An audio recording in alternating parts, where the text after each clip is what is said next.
Victim blaming is focusing on how some individuals or societies tend to hold victims responsible for the harm inflicted upon them rather than holding the perpetrators accountable. Have you ever heard the term victim blaming? It's a phrase that's been gaining more attention in recent years, but it's something that has been happening for centuries. In simple terms, victim blaming is when people hold the victims of crimes or misfortunes responsible for the harm that has been inflicted upon them, instead of holding the actual perpetrators accountable.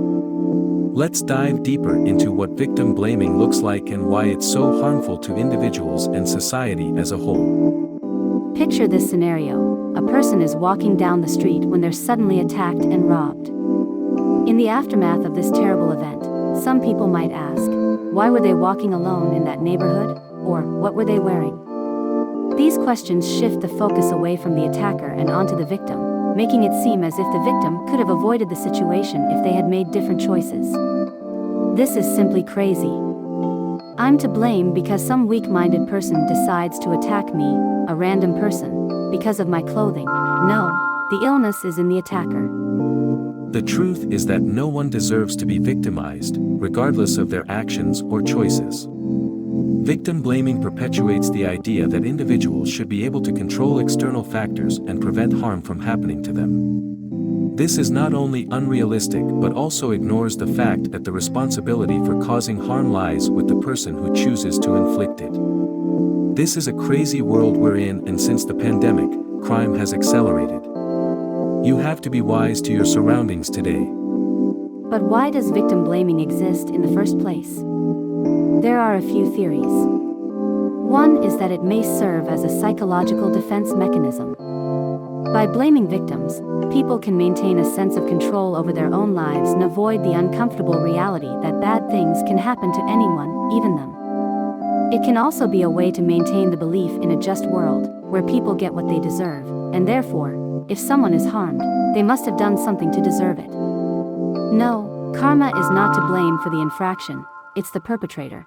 But since we know there are offenders out here, you have to be wise to your surroundings. Another reason for victim blaming is that it can be easier to accept than the alternative, that sometimes, there is no reason or logic behind someone becoming a victim. Accepting this reality can be incredibly difficult and unsettling, so people may choose to blame the victim instead, creating a false sense of security and order.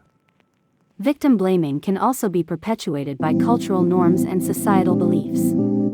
In some cases, deeply ingrained stereotypes and biases may lead people to assume that certain groups are more likely to be responsible for their own victimization. For example, women who experience sexual assault may be blamed for their actions or appearance, as if they somehow asked for it.